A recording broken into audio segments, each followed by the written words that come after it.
It's time for your happy hour and a half. Live from the 5 Eyewitness News Studios, it's Twin Cities Live.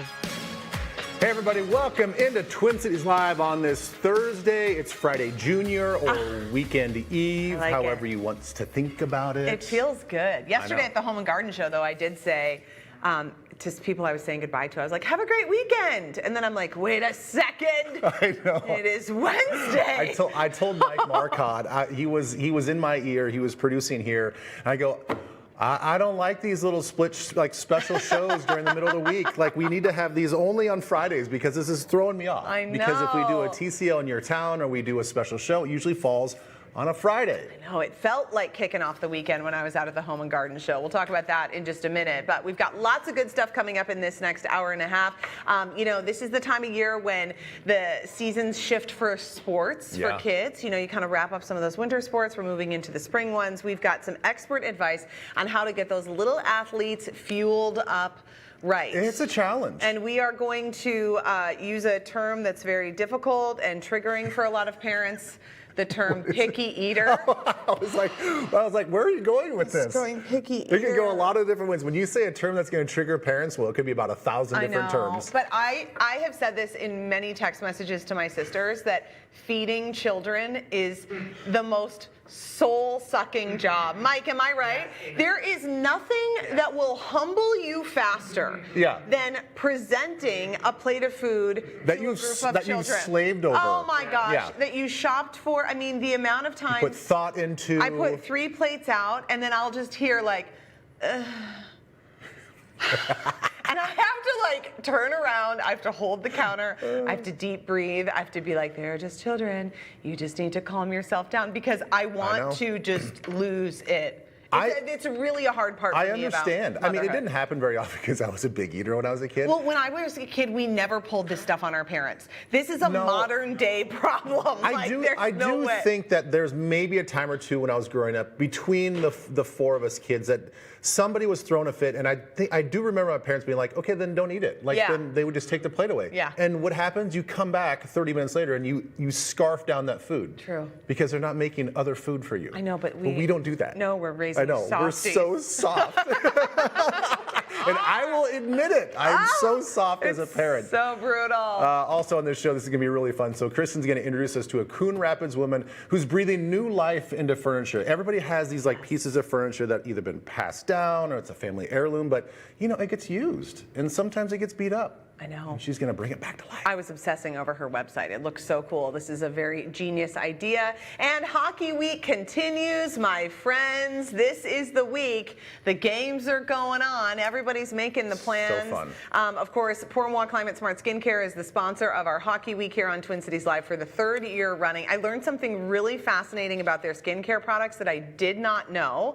Something you didn't even know? The different creams have a different color for a reason, and we're going to explain why. Right. It's so fascinating. I was like, wait, what? I know. I had no idea. You could be like a legit global ambassador for them because I feel like you know all. And so that's pretty telling that there's something you didn't know. Yeah, this is pretty good.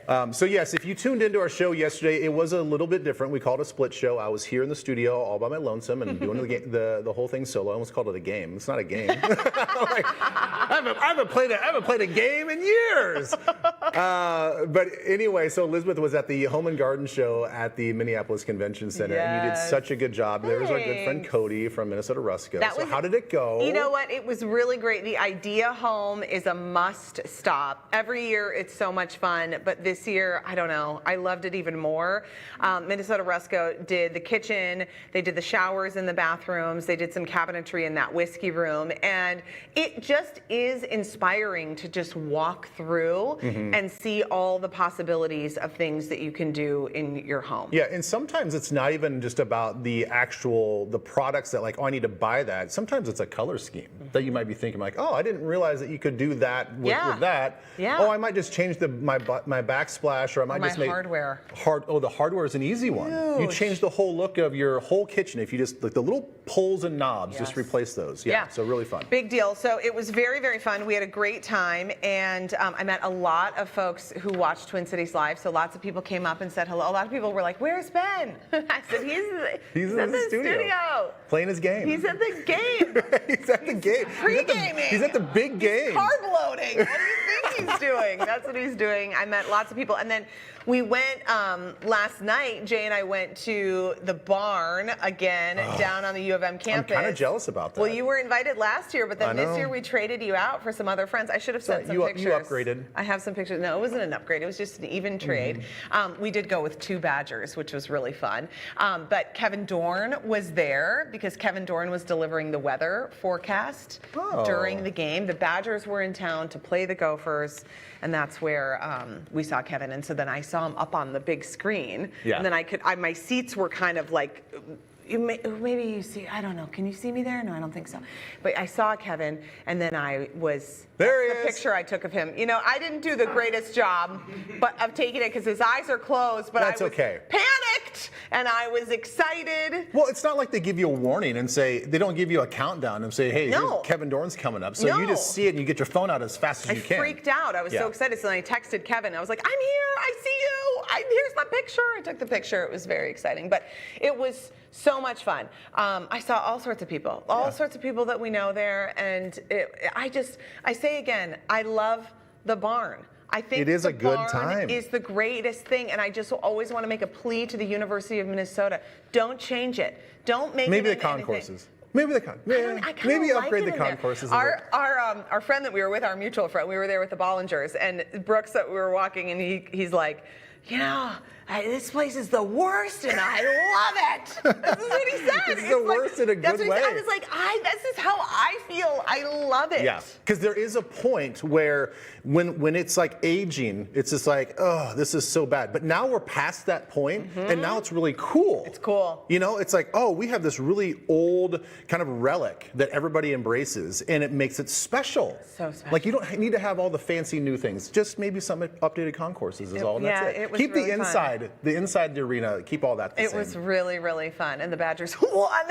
I know, the poor Gophers, they really, really needed to win that game to make sure they get in the Big Ten tournament. They have another chance on Sunday. I believe they're playing Rutgers. That is a must win. Yeah. And then that's not even a guarantee they're going to get in the tournament. So good luck to them. It felt good to be around a lot of Badgers. I was walking out, and Jay and I were walking back to Sally's because we were going to stop there and then call an Uber to take us home. And we were walking out, and this guy behind me was like, I really like those sourdough chocolate chip muffins you made this morning on Minnesota Live. And you know, this is the thing. I have a little bit of like an idea of who you are at home in my mind. Yeah. I just like paint a little bit of a picture of, okay, who's hanging out, who's enjoying the show. This guy was definitely not in my thought process. No, not at all. And he knew everything about the recipe. He watched the segment. He knew that I had batter stored in the fridge because you let it sit overnight. And so I was going to make another batch. This is what I shared on Minnesota Live, and it was just so lovely. I said, you really paid attention. He said, I pay attention every single Wednesday. I'm glad that he was very specific about the type of muffin, because if he just yelled, hey, Elizabeth Reese, love your muffins, like Jay would have been like, hey, what are you saying about my wife? I would have been like, hello. Still got it. I like it. Yeah, you just start walk with a little more swagger after you hear that. Swaying those like, hips a little oh bit. yeah, he's checking out my muffins. Hello.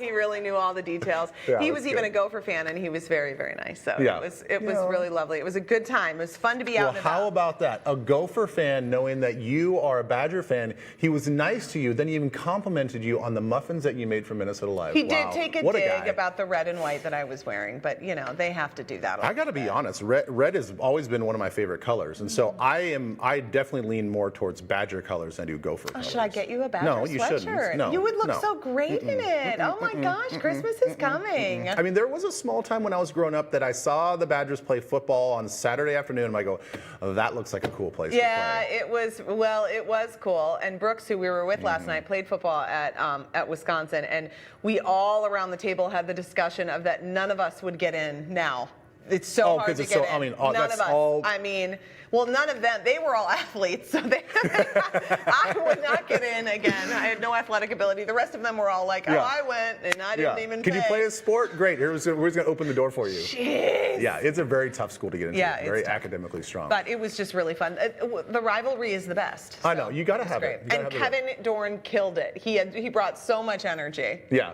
He always does. I Oh, he's the best. He's the best. Okay, so check this out. What? Let's talk about this. So today on the Power Trip Morning Show, we were talking about, I don't know, if you ever listen to this show, we get really, really random sometimes.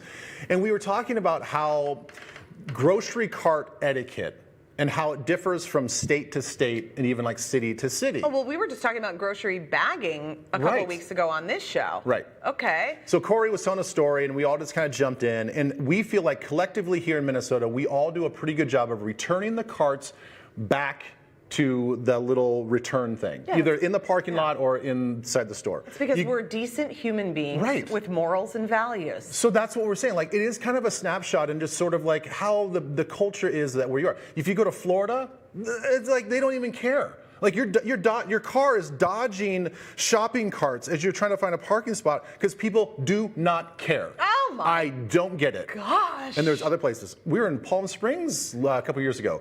People just throw the golf cart or the shopping cart just down. Well, are you sure it didn't just get blown away? It was windy or something? No. Okay. Or they just like pop them up on the curb so they Oh, don't fly away, no. and they just like put them right there. Anyway, so that got us talking of all of you guys on Facebook. What are your grocery store pet peeves? And within 1 hour, we had 130 comments. People have lots to say. Well, when I checked, it was like almost 300. I mean, it is people Okay. get enraged by the grocery store. Because there is an etiquette that people just don't, it's like your zipper merge. People just don't adhere to these things. So Lori says, people who pack their groceries with their cart perpendicular to the checkout line, so they take up the space across both packing spots. Oh, that makes her mad.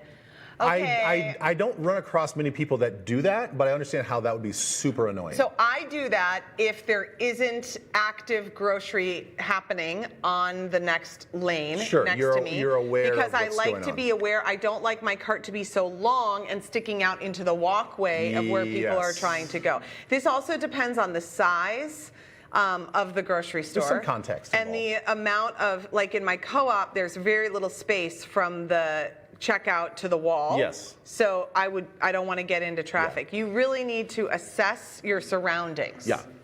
I'm with you, Absolutely, Lori. which Okay. which is gonna come up. Okay. How about this Sweet Home Minnesota Cookie Company? Wow, shameless plug. That's nice. Yeah, great. People who block the entire aisle and act annoyed when you say "excuse me." Well, yeah. This is a big deal. Yeah, yeah. Because there's another one in here where it is like driving rules. You go on the right-hand side. This is America, okay? We're on the right-hand side with your shopping cart. And if you have to stop, you pull over to the shoulder-ish of the aisle Yeah. as far as you can so others can go around. Oncoming traffic behind you. I'm with You you. don't park it in the middle of the aisle. Yeah, this is what Terry And then says. don't be annoyed if you're like, excuse me. Right. Like, I want to get by here. I don't want to watch you shop. That's one of the biggest ones. It is very irritating. Now, okay, some people that have an issue with things being too high up. Julia says it seems that everything I need is on the top shelf and there's usually 1 or 2 items left, and so then they're pushed way back out of reach. I gave up chasing tall employees to help me. I just got a vision of this little woman chasing tall grocery store employees. I simply look for another item close by that I can use to reach it. It usually works. I don't even have to climb the shelves, just like at home. This happens to me at one particular store, Whole Foods on Selby, and what happens is the yogurt that I like, it's Icelandic Skyr, thanks for asking, it's on the top, and no one is pushing it forward. Oh, yeah, Now, yeah. I just want you guys to know for reference, I'm 5'9", like I'm not vertically challenged. No. I have plenty of height, which I find to be a delightful characteristic because I can always reach things. I have to climb, I scale the shelves To get the one- to the Icelandic Yeah. Skyr that my children like. See, Especially when it's on sale. When it goes out down to $1.89, I Well, yeah, you get it. Well, that's why you can't grab them, because they're on sale and everybody's taking them and they're just not pushing them forward. So I've been thinking about is there some sort of hook apparatus that I could bring yeah. to the Whole Oh, Foods? like going to a clothing store and they have their little shepherd's hook to get the things off the top. Yeah. What if I brought like an umbrella or something? Okay. We got a couple more. A couple others. Nancy, she gets really annoyed when they rearrange the store. Yeah. Yeah, because sometimes like you do a mental checklist of where all these things are, and you want to like fly through, and all of a sudden they change things. You're like, when they do I'm not sure where everything's at. That makes Jay lose his mind. He'll come home, he'll be like, I just got it figured out, and now it's all different. He like loses it. Oh, I know, because when I make my list, I make it by the area in the section. So I write just the produce, and I know exactly where all these other things are, so I can just go down the list as opposed to searching the list. It's a whole thing. Oh my gosh, the grocery store is a treasure trove of conversation. Yeah. We'll talk about I don't know. More We got later. a lot more. I think you guys have to get a lot off your chest. So you guys can use us as a little therapy session for your grocery shopping. All right, coming up next, as we transition away from winter sports into the spring, it's important to make sure your athlete is eating right. So a doctor from Park Nicollet is going to join us to give us all the details when we come back.